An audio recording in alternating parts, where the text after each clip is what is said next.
देखा जाए तो ख्वाजा सरा अभी ऑर्फन्स होते हैं, ये भी डिसेबल होते हैं। ख्वाजा सरा कम्युनिटी के साथ कोई भी काम नहीं करता। शायद अल्लाह ताला ने मेरे दिल में खुद इनके लिए प्यार पैदा किया कि मैं इनके लिए खुद कुछ करूँ। कहती भी हूँ तो इनकार भी नहीं करते, उनके बुलाने में ऐसा होता है कि इनकार ही समझते कि आपके घर वाले भी अब आपको एक्सेप्ट नहीं करते हैं।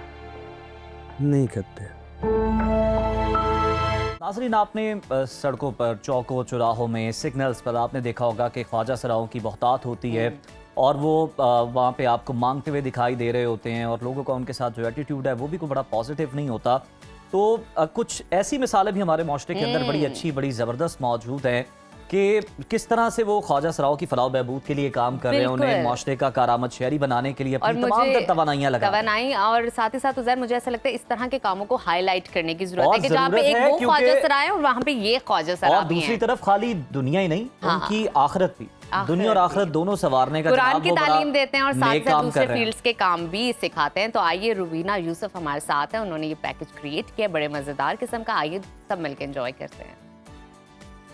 आज हम मिलवाएंगे आपको उन अजीम इंसानों से जो हमेशा मुआशरती नज़रअंदाज और तफरीक का शिकार रहे हैं, जिन्होंने ज़िंदगी की महरूमियों को ठुकराकर बाहिम्मत और पुरज़्म इंसान बनने का इरादा किया है। हम बात कर रहे हैं ट्रांसजेंडर कम्युनिटी की, जिन लोगों ने मुआशरे में अपना मकाम हासिल करने के लिए अभी तक मुसलसल कोशिशों में मसरूफ़ हैं। और बहुत सारे हमारे जो ट्रांसजेंडर्स हैं वो एक आला मकाम भी हासिल कर चुके हैं। जो इशारों पर थे, नाच गाना करते थे, उन लोगों ने उसको छोड़ने के लिए एक स्टेप लिया है कि यहाँ पर एक अनुषा ताहिर हैं, जिन्होंने इनको एक बाइज़्ज़त शहरी बनाने का ख्वाब देखा है और वो पूरा करने के लिए भी कोशिशें कर रही हैं। यहाँ पर इनको सिलाई कढ़ाई सिखाई जाती है, कुरान की तालीम दी जाती है। तो आइए उनसे मुलाकात करते हैं और उनकी जो ज़ुबानी, उनकी कहानी सुनते हैं कि क्या मुआशरा उनके साथ क्या बर्ताव करता है। तो मेरे साथ रहिए।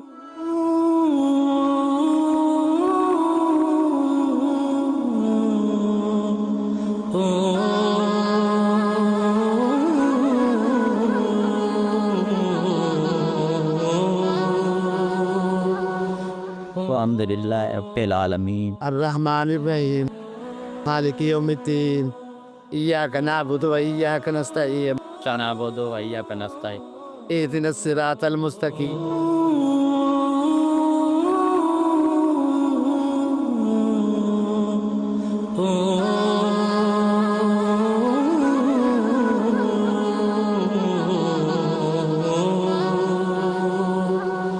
यहाँ पर भी ख्वाजा सराओं के पीछे जिनको कुरानी तालीम दी जा रही है और हुनरमंद बनाया जा रहा है, सिलाई कढ़ाई सिखाई जा रही है, तो उसके पीछे एक बाहिम्मत खातून अनुषा ताहिर का हाथ है। आज उनसे मुलाकात करते हैं। अस्सलाम वालेकुम। अस्सलाम वालेकुम। कैसी हैं आप? अल्हम्दुलिल्लाह ठीक। इतना ज़बरदस्त काम कर रही हैं, आपने तो जन्नत खरीद ली समझो। हाँ, थैंक यू। जज़ाकल्लाह। कहाँ से शौक़ पैदा हुआ, किस उम्र में थी कि आपने ये ख्वाब देखा कि आप जो ख्वाजा सरा हैं उनको आप एक मुआशरे में एक मकाम दे सकें? मुझे शुरू से शौक़ था ख्वाजा सराओं के लिए कुछ करने के लिए। इसमें मेरा ये बिलीव है कि जैसे जो है ख्वाजा सरा एक और मतलब बच्चा एक माँ ही पैदा करती है, तो माँ को, औरतों को पता होना चाहिए हमारे घर ऐसा एक बच्चा पैदा हो जाए, तो जब तक माँ और बाप एक्सेप्ट नहीं करेंगे तो माशरा भी उसको एक्सेप्ट नहीं करेगा। तो सेम ऐसे मैं भी एक औरत रहा था, मुझे भी इस चीज़ का था कि जब मेरे घर ऐसा बच्चा हो जाए तो कैसे उस चीज़ को मैं माशरे में लेकर आऊँ और किस तरह उस चीज़ को अडॉप्ट हम करें। तो मैंने बहुत से जगहों पर देखा कि लोग ख्वाजा सराओं से नफरत करते थे। देखा जाए तो ख्वाजा सरा अभी ऑर्फन्स होते हैं, ये भी डिसेबल होते हैं। लोग बहुत से ऑर्फन्स के साथ काम करते हैं, डिसेबल पीपल के साथ काम करते हैं। ख्वाजा सरा कम्युनिटी के साथ कोई भी काम नहीं करता। तो मुझे शुरू से एक शौक़ था, मुझे आज भी नहीं पता कि शायद अल्लाह ताला ने मेरे हाथ में या मेरे दिल में खुद इनके लिए प्यार पैदा किया कि मैं इनके लिए खुद कुछ करूँ।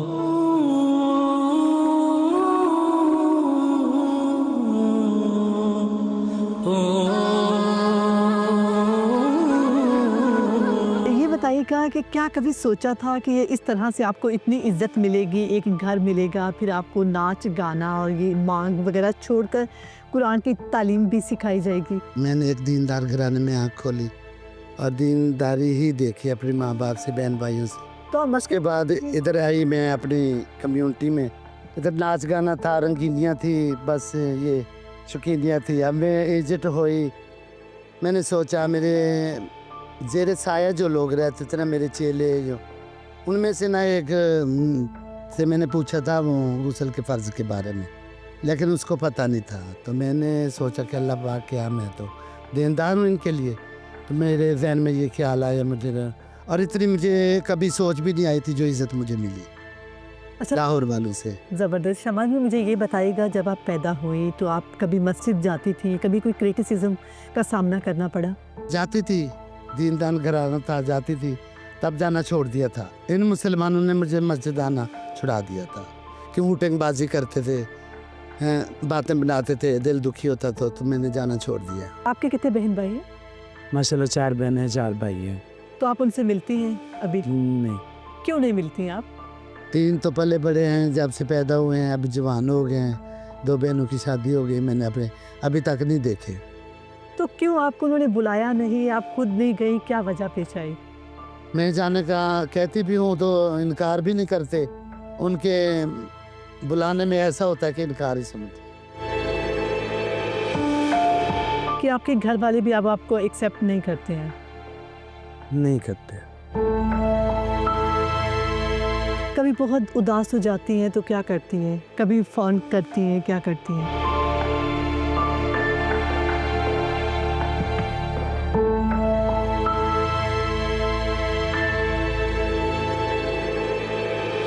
बहुत तलख हकीकत है कि जब हमारे घर वाले हम मतलब एक्सेप्ट नहीं करते, फिर हम मुआशरे से क्या ही एक्सपेक्टेशंस कर सकते हैं।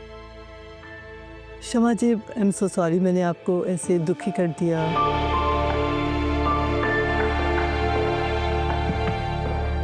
कुछ कहना चाहती हैं आप अपने घर वालों से? शायद वो हमें देख रहे हो इस वक्त। मुझे बताइएगा कि आप कुरान कितनी देर से सीख रही हैं? काफ़ी देर हो गई। काफ़ी देर हो गई है। कितने सुपारे आपने पढ़ लिए हैं? तकरीबन वैसे तो पूरा पढ़ लेती हूँ देख के, हिफ्ज़ नहीं किया अभी। ज़बरदस्त। अच्छा कशिश, मुझे ये बताइएगा, जब आप पैदा हुई, आप मस्जिद में जाती थी, तो कितनी देर तक आप मस्जिद में जाती रही? शुरू से छोटी उम्र से ही मस्जिद में माँ बाप भेजते थे, नमाज़ पढ़ो ऐसे वगैरह, स्कूल वगैरह सारा कुछ, इनके वो डिसिप्लिन था नमाज़ पढ़ने का। तो फिर आप जाती रही, फिर आपने रोका क्यों अपने आप को? फिर आपने जाना बंद क्यों किया? फिर वो हमें जो खामी होती है वो सामने ज़हर होने लगती है, फिर लोग बातें करते हैं ये ऐसे है ये ऐसे है, तो फिर उससे ना थोड़ी नर्वसिंग हो जाती है इंसान को, फिर वो बाहर निकलना छोड़ देता है या ऐसे किसी के सामने आना छोड़ देता है, इसी वजह से।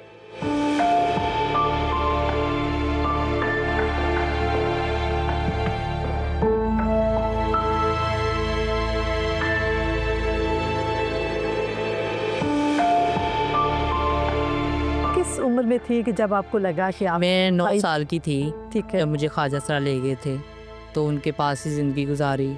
फिर जब जवान हो गई थी तब आई थी अपने मैके। जो आपके घर वाले हैं, उन्होंने आपको उनके हाथों किया था या खुद गई थी? नहीं, मुझे वो खुद ही ले गए थे।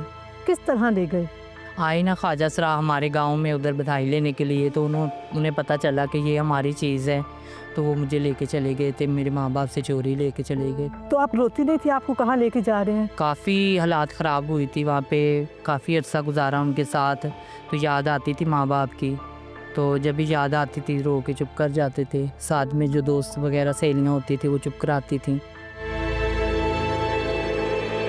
जब मैं पैदा हुई थी तो जब लोग हमारे घर में आते हैं, अम्मी अब्बू के पास से पूछते थे ये लड़की है ये लड़का है, तो घर पे तो कहते थे ये लड़का है, ठीक है। तब थोड़े से बड़े हुए, स्कूल में जाने लगे, मस्जिद में जाने थे, लोग तरह तरह की बातें करते थे हमें, चले जनानियाँ चले खुश रहे, तू तो खुश रहे, तू तो जनाना है। ये हमारी फीडी ऐसी है, ठीक है ना।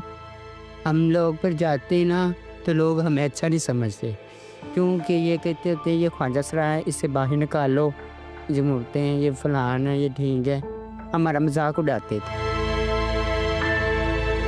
बहन भाई कभी मिलने का दिल करे, कभी फ़ोन पे बात करने को दिल करे, तो क्या करती हैं आप? जी दिल करे तो उनसे बात कर लेते हैं, नहीं तो नहीं। हाँ, बहनें हैं जो साथ देती हैं, भाई नहीं साथ देते। बिल्कुल, भाई आपको कसम खाते हैं, हाँ बिल्कुल। खानदान वाले भी। हाँ जी। तो क्या कहते हैं जब आप उनसे कहती हैं कि आपका मिलने को दिल कर रहा है?